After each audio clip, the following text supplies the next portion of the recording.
Hi everyone and welcome to our BrightFunded Funded Star Trader interview. My name is BC Richfield. Here at BrightFunded you can trade up to 400k on our Funded Star accounts after passing your evaluation. Now today I had the absolute pleasure of hosting Victorious, known to his friends as Victor. The show is packed with alpha from one of the most consistent traders in the space, and I'm sure you'll enjoy it just as much as I did.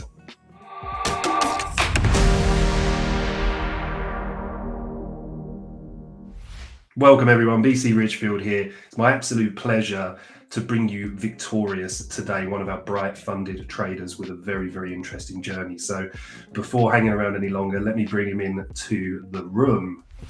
Victorious, Victor, welcome. Thank you for having me. It's been a long time since I really wanted to do something like this, and it's actually my first interview, so I really hope that it's going to be a great one. I'm sure it's going to be a great one, and I'm really happy to be here. Awesome. Well, it's brilliant to have you here. Victor and I have been chatting away, both, love to have a chat, don't we? Both love kind of the interview process and stuff like that. So it's really, really cool to have you here. So I'm going to do my absolute best to let you speak the most and for me to kind of take a back seat. So with that in mind, let's give the ladies and gentlemen a little introduction to you. Yes, my name is Victor, known as Victorious on all social media, which is actually what I'm hoping to be. I'm hoping to be victorious in every journey that I make. And I'm from Romania. I've been born here. I lived here my entire life. I think it's a great country for traders. Obviously, it's cheap. The taxes are not really high. So if you're a trader and you're looking for a country that's gonna be cheap for you, here's the place for you. If you want, I can go deeper into my backstory. Yeah, great. And I love the plug for Romania there, by the way, as well. We've got some Romanian traders with us, well, brilliant traders, beautiful country. It's really beautiful. I actually am from Transylvania, which is well known for other things, not really for traders.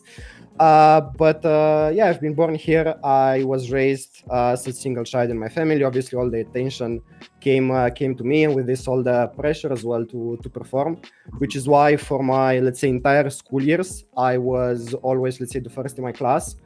I finished as, I think you call it valedictorian in all my school years, even in high school.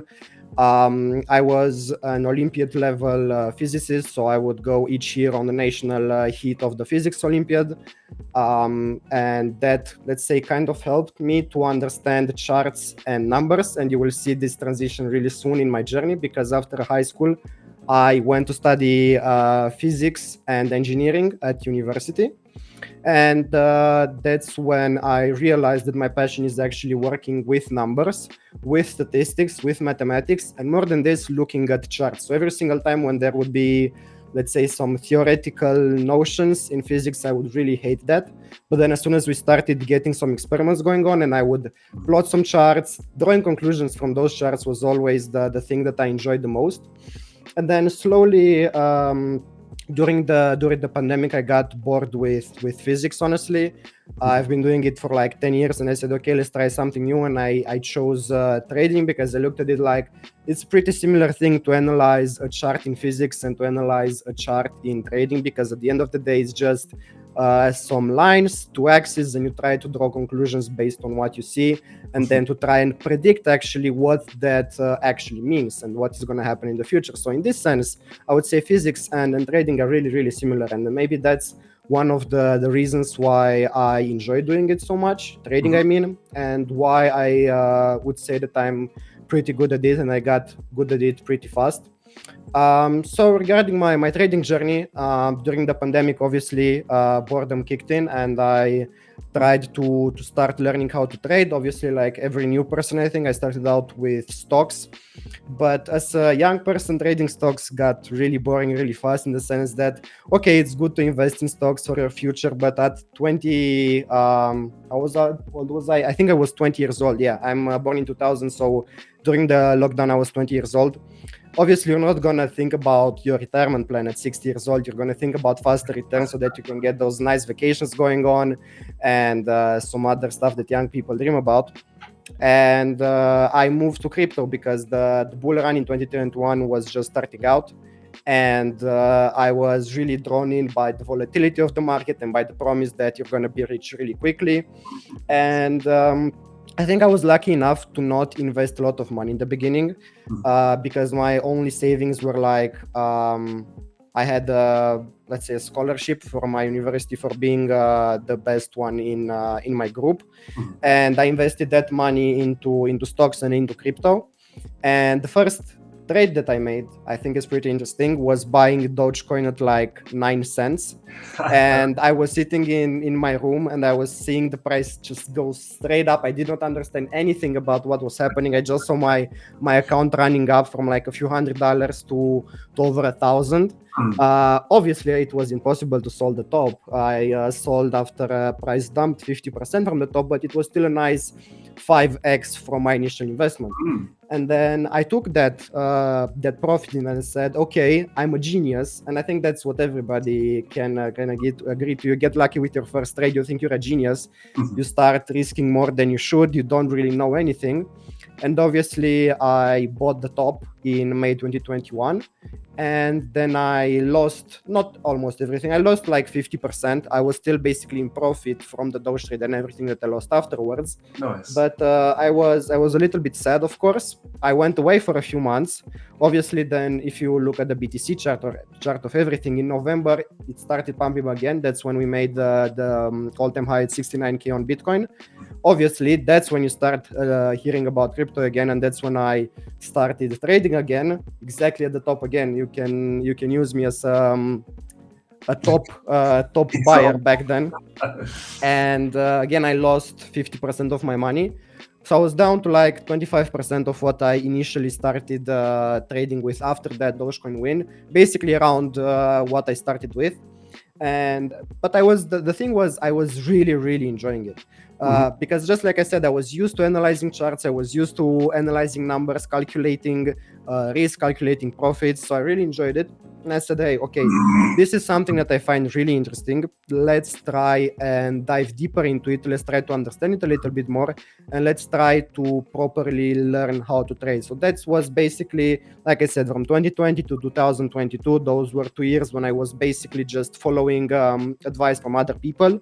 That's why I also started my Twitter account to basically try and look up to influencers who were not always having the best intentions when shilling their altcoins. And I followed those calls. And obviously, I did not win money. I lost money. So that's when I said, hey, I'm smart enough. I can do this. Let's learn how to trade myself. And that's when I started unfollowing everybody that I already followed on Twitter. And I only started looking for people that post educational content.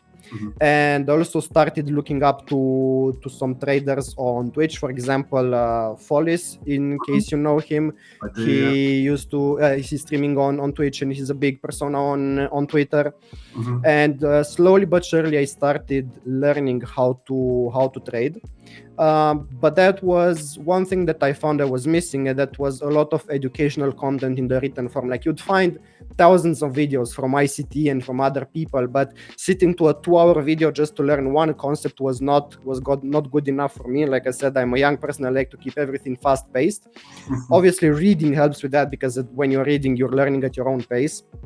But I found a lot of missing content regarding written form. So then after I started learning all these concepts, I started using them, I started mastering them. That's when my idea came, let's actually write content and post it on Twitter. And that's kind of how I blew up on Twitter. First of all, by posting educational content. Basically, I was reading stuff from other people, really, let's say, that would put it in a really complicated manner. I would digest it, I would start using it, understanding it, and then explaining it with my words in a more, let's say, short form version and in a simpler manner. And that's how I started getting popular on Twitter, let's say. I remember, like, I created my account on Twitter in June 2022, and by October I already had 6,000 followers, which was a lot to me at the moment. There was really big growth. I had a backtesting thread about a strategy that got over 100,000 views and I think 10,000 likes. That was really huge for me. And I started enjoying this, let's say, social media side. And then I also decided, okay, apart from my trading journey, let's also push the social media side. And that's when I started taking Twitter more seriously. And that was basically how I was doing it. And I also was using Twitter as a journal. So again, that's what I think everybody should be doing, keeping a journal of your trades, because if you lose a trade, your brain is wired to shove it under the rug, not care about it. But if you write it somewhere, let's say it's your personal journal, you don't need to post it on Twitter like I did. You hold yourself accountable, and you actually learn something from that loss. So that was basically how I started my trading journey, and from there on, it's been a lot of ups and downs, a lot of burnout, because when I started learning how to trade in that summer of 2022, I was spending basically like 12 hours per day only learning and trading and backtesting and paper trading. And over a period of like 4 months, I got pretty burned out. And it's something that I think everybody will experience at one point when you start doing something. Even if you enjoy it, if you do it too much, you're going to get sick of it. And then I took a break. I also finished my studies. I got a degree. I obviously finished my studies as a physics engineer. Wow. And then I started taking trading even more seriously, because I was having a part-time job, but I was not enjoying it at all, in the sense that I always would find myself, instead of doing the tasks I had at my job, I would always be trading instead. Even if I would work from home, or if I would work from the office, I would, let's say, sneak out of the office, go to the bathroom, or take a break outside and trade from my phone. And that's when I made a decision like, okay, I want to do trading full time. And I need to make everything that is in my power to become a full-time trader. And that was last summer, in the summer of 2023. And then that was when I laid out a solid plan of how I want to do things, how I would be able to live full-time from trading. And that's when I discovered prop firms, because I think that's a safe way to let's say, multiply your gains. Because obviously I talked a lot of good things about Romania, but it's not a rich country. The salary for my part-time job was basically nothing if you compare it to the money that is in trading, or even to the money that you need to live, let's say, as a trader in other countries. And obviously that meant I did not have a lot of money in my personal portfolio to invest or to trade with. But I found prop firms, and especially BrightFunded, which was or is a crypto prop firm. And that's when I started, let's say, taking the prop firm journey more serious. And that's how I was able to start trading full time. Obviously, I'm also a mentor for other traders on Twitch and in the Chroma Trading Discord server. And that's what I also enjoy doing. I think that's a great quality of mine, being able to explain every single concept that people want to know about in a really simple manner, so that even beginners understand the concept and start using it. And also the journey for myself from being a beginner to being a full-time trader in just 2 years means that I know a lot about the process of trading and of learning how to trade, and that I can really teach other people how to trade as well. And when we were speaking at the beginning, actually, funny enough, one of the things I kind of picked up on were a couple of things, really. One is just how beautifully you present your content on like Twitter. Like you said, you take things that, I studied ICT. I was fortunate to be part of the original I mean, this is giving away my age a little bit here, but let's just say not the 2022 model. Yeah. And I think one of the things that was really frustrating with that was how convoluted it was, right? How expansive it was. Now, don't get me wrong, I really appreciate all the detail that goes into it. I really, really do. Yeah. But, in terms of being able to digest this information for most people, most people are very visual learners, right? And to come to this space and have that kind of, be able to decant that complex theory into something that's quite visual, striking, and quite easy to take on board. And I suppose that in a lot of ways, it's kind of linked to your journey in the way that you've made these steps in such a short period of time, because like you said, 4 years you've really been in and around the market. But it was interesting when I said to you, okay, well, how long have you been trading? You only consider yourself a trader really for 2 years. And I think that's a really good way to look at it, because it's when you switch onto it, you really put yourself into it. You get away from relying on other people. You find systems, you test systems, you create systems. But it's still a really, really impressive journey. So, I mean, there's so many interesting things, right? I mean, what kind of pairs do you trade mostly? I mean, are you very crypto focused? I know obviously with the prop firms, like with BrightFunded, we have great access to crypto. You got access to Forex pairs, indices, etc.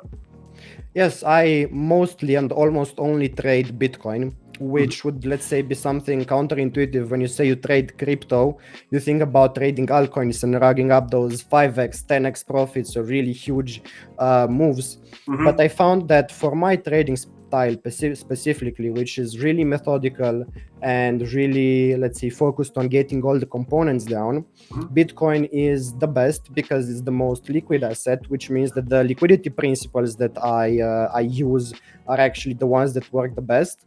And also I really enjoyed let's say how Bitcoin leads the market, in the sense that if you want to trade an altcoin, that's completely fine. But even if you have the best setup on that altcoin, if Bitcoin is against your setup, then it doesn't really matter, because if Bitcoin is bearish, you can have the most bullish setup on any altcoin. If Bitcoin falls 5%, your altcoin long is done.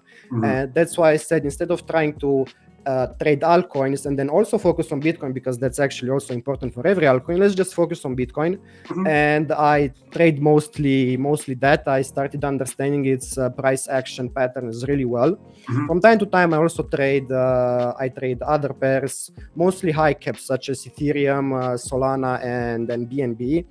But when Bitcoin is ranging, for example, and is not giving any trade opportunities, I start looking at let's say newer listings on central exchanges like Bybit and Binance, and I start to look at indicators, for example, at open interest, and see when people are getting involved in those altcoins and try to jump the ship onto the ship early.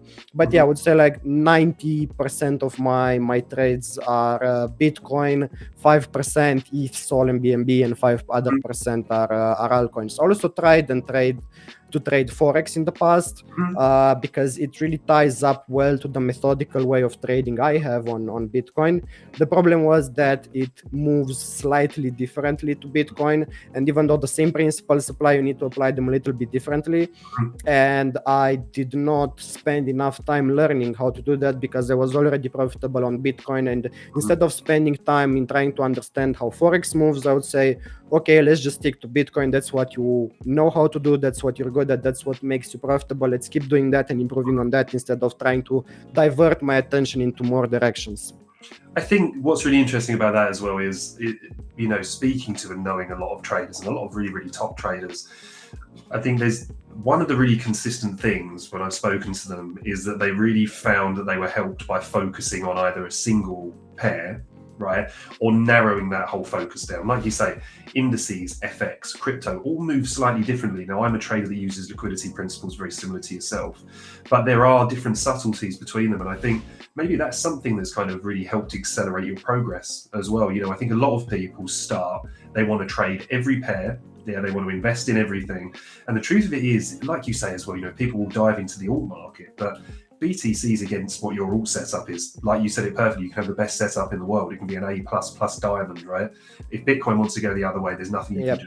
Does really matter. And that's actually also one thing that I advise every beginner that comes to me, because like I said, one of my jobs in this space is to be a mentor for people, and I teach a lot of beginners how to start trading. And I tell them, okay, in the beginning you start learning the concepts, okay, you now know them, start a little bit experimenting with everything, but once you see something that you like and something that you think you're gonna be good at, stick to that thing and work only on that thing. Because just like you said, if you try and divert your attention into Bitcoin, altcoins, Forex, indices, you're not going to be able to fully understand and grasp the price action of one concept, and you're not going to be able to be the best at what you're doing. Because actually in trading, you need to find your edge. You need to be the best at something, and you can only be the best at something if you invest a lot of time in it. And diverting and diluting all the time into many things, that's not going to work in your favor, unfortunately. I think I might have used this saying in the last interview as well, but it's very, very true. And it's Bruce Lee who said, I don't fear the man that's practiced 10,000 punches, right, once. I fear the man that's practiced one punch 10,000 times. Exactly. It's one of my favorite sayings as well. And another saying that I really find that I love, and is that it's really useful, especially for beginners, is the following. It's not about becoming rich fast. It's about making sure you become rich. Because what I see is a lot of people that put their goal like, I need to be profitable in 1 year, or I need to make $5,000 in 2 years. That's completely wrong. because everybody's journey is different. Okay, I may have learned everything and started being profitable after 1 year, but that's not the same for everyone, because I was a student in university. I had lots of time to learn everything, but maybe you're a little bit older, you have a full-time job, maybe you have a family, you cannot invest 12 hours a day into trading like I did. Maybe you only have 1 hour or 2 hours per day. Then of course it's going to take longer for you. But even if you're profitable in 5 years, then you have your entire life to use trading as a tool to make money. So who cares if you became profitable in 1 year or 2 years? But you try to accelerate the process. First of all, you're not going to be doing it right. And second of all, it's a high chance that you're going to lose all the money that you, let's say, put aside to start trading, and you're going to quit. And you're not going to be getting to your end goal anymore, which was to make money from trading. So I see a lot of people trying to take the fast route and then lose the money and quit, instead of going the slow and steady way and making sure that in 5 years' time they are a profitable trader. I think it's a little bit synonymous with the industry, right? I think especially cryptocurrency. When people look at cryptocurrency trading, they see people that are kind of, the whole Lamborghini culture, all of this stuff, people making it in one bull run, but they don't realize, a lot of these people are they're like casino-based gamblers. You can walk into a casino never playing before and hit the jackpot on the first time that you go on, one of the one-armed bandits, for example, or roulette, whatever. Yeah. But the truth is that it's a very, very difficult game. The reason, I think, part of the reason there's such a high failure rate in it is because of exactly that. People try to accelerate through it too quickly. I mean, you wouldn't look at the time you had to put into doing your physics degree, right? Or if something into a doctorate, right? You can't just say, well, I'm going to turn up and do this and I want it tomorrow, right? I think that's a bit of a misconception in the industry, and it's a very difficult industry. It's very challenging. There's a lot of different ways to approach it. Now, I'm someone that's a great believer that when people kind of start this journey, like yourself, I'm fortunate to mentor some other traders, is, to understand yourself as well as a trader. Whether you're a swing trader, a position trader, if you're someone that's very laid back, very calm, can sit on these swing positions for days or position trades for weeks and months. When I first got into it, it absolutely killed me. Staying in those positions for such a long way, I was an anxious mess. I wouldn't sleep properly. I'd be waking up the next week, constantly looking at my phone. And then, someone kind of said, well, maybe you benefit from getting in and out of trades quickly and looking into intraday trading. And for me, that light bulb moment, I mean, it really changed everything. I mean, what about you? What was kind of your journey in that respect, or what was kind of your key to finding that consistency? Yeah, it's actually really interesting, because I'm in that sense exactly the same as you, in the sense that I am really a person that drives on adrenaline, and I started trading to feel that adrenaline. I started trading on the M1 time frame.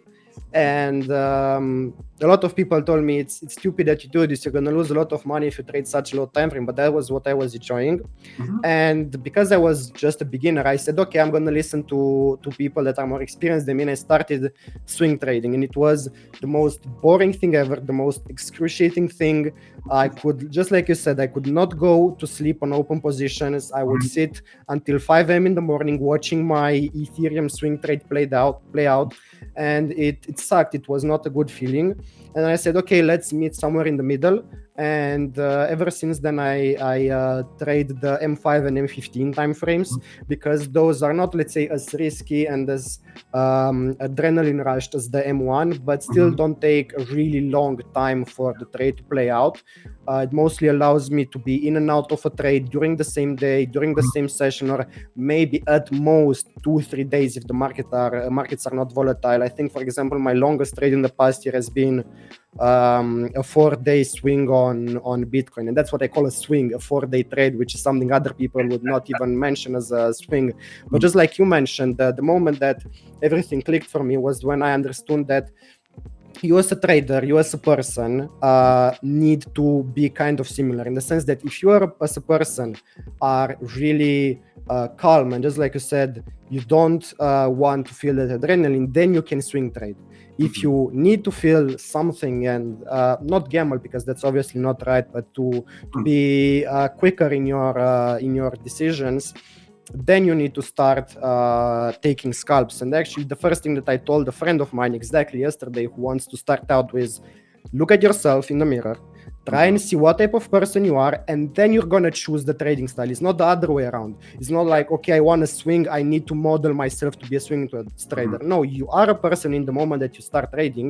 You need to identify what type of person you are, and based on that, you're gonna make a decision of what type of trader you're gonna be. Obviously, the in real life commitments are important in that as well. If you are a full-time trader, you're gonna be able to scalp all day. But if you have a full-time job, maybe not as much. But these are the, let's say, the two things that when I understood clicked the most for me was you need to model trading around your in real life commitments and not the other way around, because then your your job or your family, or in my case the university, will suffer, and it's not something that you want to do. And the other thing was you need to model your trading around your psychology and not the other way around. It's easier to change your trading style than to change the way you are as a person. Yeah, I think that's a really, really good lesson for people as well, because the markets will fight you. No good you fighting yourself as well as the market. Yeah, exactly. And giving yourself a double, like a kind of double hit there. I mean, yeah, I think it's really, really interesting. And you can tell that you're somebody obviously that works closely with other people and other traders. And I think understanding yourself, your commitments, everything, such a big part of trading. Otherwise, I think another reason that people get so frustrated and there's such a high failure rate in trading is that people come with a lot of misconceptions. People don't really look to build themselves. They try and, like you said, there's so much noise in the space. You see someone using this new flashy indicator that never seems to lose a trade. All of a sudden you want to trade that, like you see this new trading system and this swing thing, you're using moving averages 1 minute, and people flip and change. Something I've always said, and it kind of relates to a point you said earlier to people, is don't think shallow and wide, right? Don't cast that really, really wide. So think narrow and deep, right? Really master what you're good at, what fits well with you. And then you've already got a little bit of an edge starting to build there. If you can build that trading style around who you are as a person, you'll find yourself connecting with it a lot better. Exactly. And tying up to this, it's obviously there are so many things that you can use as a trader. Like I said, you can use oscillators, you can use moving averages. For God's sake, I saw people trading the moon phases. I use liquidity and market structure, and at the end of the day, it doesn't really matter what you use as long as you're profitable. It doesn't really matter to me if you read today's market prediction in tea leaves or coffee beans. As long as you're profitable at the end of the month, then you are a good trader. And as a Twitch streamer, there are a lot of people coming on my streams. They ask what's the way I trade. I tell them I trade market structure and liquidity, and they say, "Oh, but why don't you use volume? Why don't you use volume indicators or moving averages or RSI or MACD?" I'm like, because I don't really need them to be profitable. But if you use them and you're profitable with them, that's completely fine. And I think that's what a lot of people fail to understand, it is you don't need to go from the new shiny thing to the newer shiny thing to try and make it work. Like you said, you need to narrow it down to some things that you enjoy doing and that you are good at doing, and then you're going to learn how to do that thing over and over again to be profitable. Of course, when you're a beginner, you're going to learn all about all indicators, try all of them, pick and choose which one you like and which one you're profitable with, and stick to that. Maybe try and add some new things, see if the new thing that you added made you better or worse. But that's basically it. You don't need to change your trading style every single month, because of course it's not going to work out. And again, inconsistency, right, that it brings into people. Something that I say and was taught to me, many years ago with this, is that you want to understand everything that's there. Focus on what speaks to you. Focus on what you enjoy. And then just learn everything about it, right? Really master it. And again, it comes down to this, like you say, if you're constantly switching focus, doesn't matter what you do, whether you're trading, investing, or you could be doing anything. You could be doing professional sport, anything like that. To reach the kind of upper echelons of that, you find these people that understand themselves incredibly well, that are very, very focused. And actually, I think that's another point, is kind of the work that you put into it, right? I see a lot of people staring at charts for a long time. They'll say, I watched all this pan out, I watched all this play out. And I said to them, well, if you're considering putting a new indicator on your chart because it looks good at the moment, split yourself into two bodies. I always see myself as a trader and a student, right? And I don't think you ever stop learning. You never stop. It's always consistently learning and improving. And that's a beautiful thing. I mean, I love that. I think it's one of the things that makes it so interesting here. You get to meet new people like yourself, and through this whole journey, it's just been amazing, and there's so many different ways to approach trading. I mean, like you say, like it's crazily deep. But if you have the trader part of me, every month is responsible. That's how I earn my living. right? Exactly. At the end of the month is the money that I have. I don't have income coming in from any other jobs, anything like that, right? But I also need to keep the student side of me. So if I see something new that interests me, I note it down in a little journal that I've got, write it up, put some links to it, some articles and stuff like that. And then when I'm there, I don't typically trade weekends, but over weekends I'll do a lot of reading, I'll watch a lot of different bits and pieces. And then if it's something that really grabs my interest, then I'll put it into a testing program and test Exactly. and see it over time, right? Not just, I see people that just grab these things, they say, oh my God, I didn't realize if I added these 5 moving averages, I'd win almost every trade. They throw it on the chart. Nah, And they it's say, oh, I'm not impossible. profitable now, right? So I've got another question for you, actually, Victor. So this is always a little bit of a tricky one, I think, because it's such an emotional journey trading, right? Yeah. What if you had to try and pin it down to maybe the hardest lesson that you learned? I mean, I know you were somebody that entered the markets, you know, like you said, the 2021 top and stuff like that, and you had that experience, you went through that process of, you know, and I think you came out of it pretty relatively unscathed compared to most people who probably lost even more money than they could afford, right? You know, not just all their winnings went away, people were over Exactly. people were borrowing money, right? But, you know, of this journey that you've been through, what would you say, if you had to really pin it down, was your kind of hardest lesson? This question again is really interesting and it's really hard to answer because, like you said, many people lost a lot of money. They borrowed money from the bank or from other people and they lost it. And I was always taught by my parents to be very frugal with my money. So actually, I think the most I lost on one trade was back in that crash when I lost like 50% of my portfolio, which was less than 1 month's salary. So I never lost anything, let's say, that big, but I can pinpoint an exact moment that was a wake-up call for me. So like I said, I lost over the entire bull market when I bought the top multiple times. I lost like 70% of my portfolio. Then I can vividly remember when Terra Luna crashed. I tried to long it while it was dropping. Obviously, I failed. And then they had that stable coin tied to them, the UST. And it was, of course, a stable coin. It was 1-to-1 to the US dollar. And because of Terra Luna crashing, also the stable coin crashed to like 60 cents instead of $1. And I took all my money that I had left. I put it all in that UST. Because I said, okay, it's of course a stable coin. It's gonna bounce back to $1.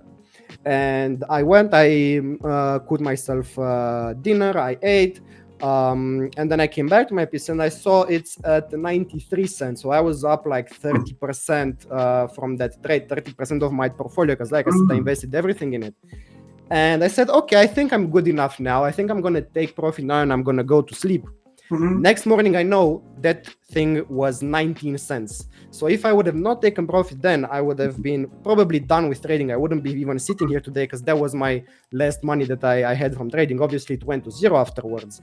So that was a wake-up call for me, because even if I didn't lose money, I was so close to losing everything that I saved up until then. And that was actually, let's say, the hardest lesson for me, is that you never ape into anything and you need to learn how to manage your risk. And that's when I said, okay, I'm going to sit down, I'm going to search everything that I can on the internet about risk management. And that was, let's say, the moment that I understood that in order to make it as a trader, you need to manage risk. So it was not, let's say, a difficult lesson, because as I said, I did not lose money, but it was the most important lesson that I ever took, because I was one decision away from losing everything. Unfortunately, that was not the case, but it was still a wake-up call for me as a trader. But a really, really good way to look at it, I think, because it could have been disastrous, right? Like, amazing how these very, very, you know, almost benign moments really separate your life course. Like you said, if you put that in there and you've woken up the next morning, it gone to 19 cents, and then you're holding it, hoping it's going up, it eventually goes to zero, you lose everything. It's a really difficult hit to come back from. I mean, I think it's, you know, Sylvester Stallone, isn't it, in one of the Rocky films, that says it's not about how hard you hit, it's about how many times you can get hit, not exactly keep getting up again. But you have to have that motivation to do that, to get back up, right? And I think what's really interesting there, and it kind of goes back to what you were talking about earlier as well, how I think most people, it was the same for me when I first entered the markets and just thought I was a genius, you know, because I'd come from traditional markets into crypto, and I was like, yeah, I understand this is fine. It's just, you know, like the indices except on, you know, on steroids. Yeah. make those early wins, and those early wins are actually some of the most harmful things you can take, because you get overconfident, you think you understand everything, and I'm someone that a great believer that you learn a lot more from your losses. Exactly. Do for you is, and that's why, like you said earlier, you absolutely must journal everything, right? And absolutely, you've got to obsess over the data, right? If you don't, because you can go through patches, and I think all traders have them. You go through those patches where you're just knocking everything out of the park, right?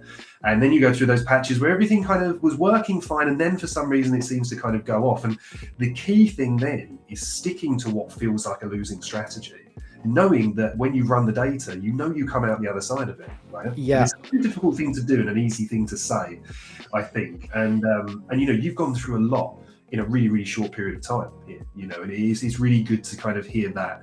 I don't want to sound old here, although I am pretty old, especially for this space, but it's a very mature outlook, right? And I think, again, if people kind of pat themselves on the back and don't pay too much attention to that, you're missing the big lesson. And that big lesson can be the thing that helps you transition into this full time. So with that in mind, what would you say, what is it that motivates you, right? Because, we speak to everybody about this, because there's lots of different things. Obviously, trading's, on its visual surface is Lamborghinis, private jets, blah, blah, blah. Look, doesn't it? Not a bad person, because money motivates you. Like, money motivates me. I came from a pretty poor background, living in London as well. It was really, really tough. Never really had any money. See, the thing about living in London as well is you're surrounded by wealth. So, it feels very, very impressive. So for me, I wanted to make that change, not for Lamborghinis. I mean, you'd still laugh. I drive a Volkswagen Polo, for Christ's sake. I mean, people take the mickey out of it, but, done amazing things, and you get to help amazing people and meet amazing people and family and your lifestyle and everything you can bring to that. You can do so much good. So what is it for you? Because with your background, your interests in that, I find that side of it really interesting. Yeah, like I said, it may sound, let's say, stupid at first, but obviously the thing that motivates me is money. Mm-hmm. But it's actually what you do with that money that really matters. And like I said, I grew up in a really okay family. I always had, let's say, everything that I wanted, but my parents always taught me to be frugal, because we had, let's say, middle average income. Like we could afford what we want, but let's say, if I wanted, I vividly remember wanting a PlayStation 3, and my mother said, I can buy you one right now, but I'm not going to buy you one right now. You're going to save up for that. You're going to buy it yourself, because if I buy you the PlayStation now, then we're not going to be able to go at the sea vacation next month. And I really understood that back then, that money is important, but it's important the way you use it. And the thing that motivates me right now the most, like I said, is money. But what I want to do with money is to be able to live a life where I never have to worry about money, and I never have to think, I really wish I could do that, but I don't have the money for that. It's not about living in luxury. It's not about going to the most expensive vacation on a yacht, or owning the most expensive car. Like I said, I drive a BMW from 2012 that its window doesn't even open. I need to go and repair it. Yeah. It's not about buying luxury with that, but it's about, helping your parents retire early, having enough money to donate to charities. I love doing that. Have enough money to build a wonderful family, to let's say, help your wife and kids never worry about money. When they ask for something, you teach them that they need to be frugal with money, and that they need to understand the value of money, but to never say to them, no, I cannot because I don't have enough money. Basically trying to live a life without worries, and that's my motivation. And people around me my age, obviously I still enjoy, like, I don't know, gaming or going out. They always tell me, why do you work so hard? And it's like, because now I can work hard. I don't want to be working 20 hours per day at 50 years old, or struggling with money back then. I really want to enjoy my life later on, and that's what motivates me. Every day I wake up, maybe I don't have that much drive in me today, but I always think, like, when you are 40, you need to be really chill. You need to be really not be working 20 hours a day, because you need to have your parents retired as quick as possible. You need to have your family taken care of. And actually, that's what motivates me every single day to keep pushing forward. And also, that's on the trading side. On the teaching side, on the mentoring side, what motivates me is that I was given lots of opportunities. When I was starting out, I was added to paid Discord servers for free because people saw a lot of initiative from my side. And now I try and teach people for free on Twitch and on Twitter because like I was helped, I want to help other people and kind of give back to the community for the help that I received. So that's what motivates me on the teaching side, that I enjoy doing this. Of course, I would not be not doing it if I wouldn't have enjoyed it, but also it really makes me really happy when I explain something and that person understands it after coming to me with the question. So that's what motivates me on the teaching and mentoring side, seeing that spark in the person's eyes when they finally understand the concept that they've been struggling on. I think that the reward that comes from that is really underappreciated and underrated. Yeah, do you know what? I couldn't agree with you more on both fronts, actually. As somebody that mentors people, very, very similar journeys, I would imagine. I was very fortunate in the early stages to have some people show great belief in me, give me access to paid indicators, paid groups. I would do everything. I think they saw that I was hungry. And, exactly. Stuff you do appreciate that in people. I see that in certain people as well. Exactly. And I love that side of it, right? And there's something beautiful in this space that, it gets overlooked for the fact that there's always some big tiff going on Twitter between big names, or there's this shilling that, or there's that. But actually underneath it all, something I've always loved, and focusing more on the kind of crypto Twitter community, which I think people will be really aware of, is actually I don't think people understand how, what a good support network there are of traders and people that have been through a very, very similar journey. Yeah. So I think that's really heartwarming to hear, and I think it's brilliant. And also as well, we're going to put all the details and bits and pieces in the description, so when people are on this, they can how to find you, because you're on Twitch, aren't you? You're on Twitter as well, so we'll make sure people can jump on and learn from you and gain some of your experience, which I think will be really cool for a lot of people. So I have one more question I want to wrap this up with, and it's been a really, really good interview. I've really enjoyed it. It's been great getting to me too. So what made you choose BrightFunded? A lot of prop firms out there and stuff, we're very, very open, like we've always said. In fact, before the interview, we both, we sit down all the time and say, look, we're always going to be honest about these things. I mean, for me, crypto was a massive factor. A friend of mine started trading and he was trading crypto, which is a big part of how I trade, and indices as well. And the reputation side was brilliant. But what was it that brought you to us?